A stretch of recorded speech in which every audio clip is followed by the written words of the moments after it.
বাংলাদেশের ব্যাংক খাতগুলোর মধ্যে একমাত্র ভরসার জায়গা হলো ইসলামী শরিয়া ভিত্তিক ব্যাংকগুলো, কিন্তু সেই ভরসার জায়গাগুলো দিনের পর দিন হারাতে শুরু করেছে।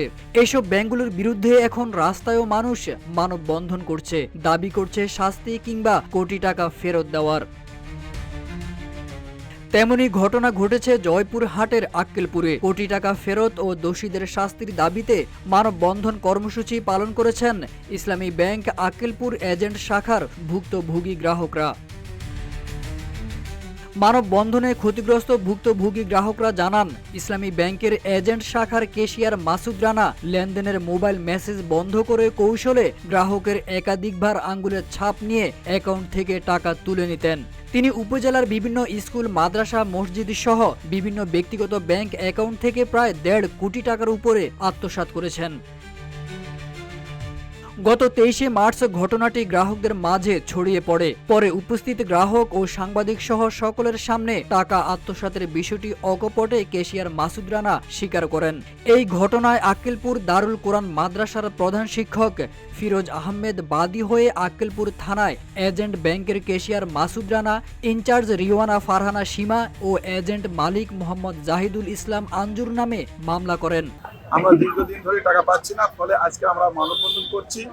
আমরা ব্যাংকের যে মালিক জাহিদুল ইসলাম আঞ্জুর দৃষ্টান্তমূলক শাস্তি চাই, দিয়েছি। আমরা প্রশাসনের সহযোগিতা চাই, সাংবাদিকদের সহযোগিতা চাই। আমরা যেন আমাদের টাকা সম্পূর্ণ ধারকরা ফেরত চাই। সমস্যা, সার্ভারের সমস্যা, মেসেজটা পরে দিন। আমি যে বিশ্বাস করে আছি, পরে তাকে জিজ্ঞেস করি, সে বলছে হ্যাঁ আপনার ওখানে মেসেজ করছি। আসসালামু আলাইকুম। গত 23 তারিখে যখন ব্যাংকে সবাই আসতে শুরু করে, তখন আমি গেলাম, যা দেখি তাকে বললাম আমার অ্যাকাউন্টে আপনার টাকা নেই। তাই আমি বললাম তাহলে আমাকে টাকা দেন। তখন সে আমার টাকা না দিতে পেরে সে আমার 10 লক্ষ টাকাটা চেক দেয়। হ্যাঁ, আমি চেক নিয়ে আমি তারপর তাদের কাছে যোগাযোগ করি, তারা এখন কেউ কোনো টাকা দিচ্ছে না।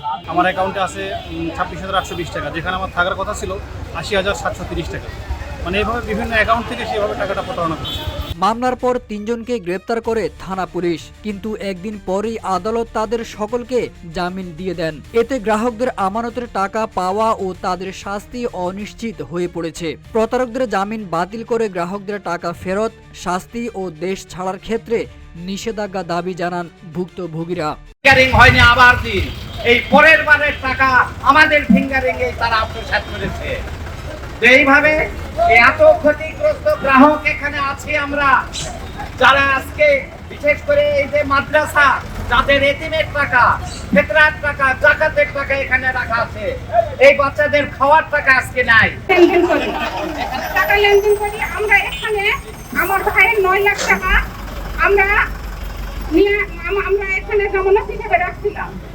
আমাদের 2 মাস আমাদের লাভ দেওয়া হয়েছে, কিন্তু তারপর থেকে আমরা এই ইসলামী ব্যাংকের এই ঘটনা দেখে আমরা আসে দেখি আমাদের অ্যাকাউন্টে কোনো টাকা নেই। সে মাসে মাসে টাকা দেয়, 2-1 মাস পর টাকা দেয়, সে টাকা তুলে নেয় এবং আমাদের মোবাইলটা নিয়ে নেয়, মেসেজ দেয় না, বলে সার্ভারের সমস্যা।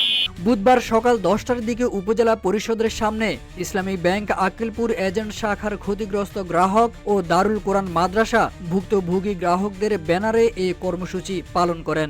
এতে উপজেলার বিভিন্ন স্কুল, মাদ্রাসা, এতিমখানা, মসজিদের কমিটি ও শিক্ষার্থীরা অংশগ্রহণ করেন।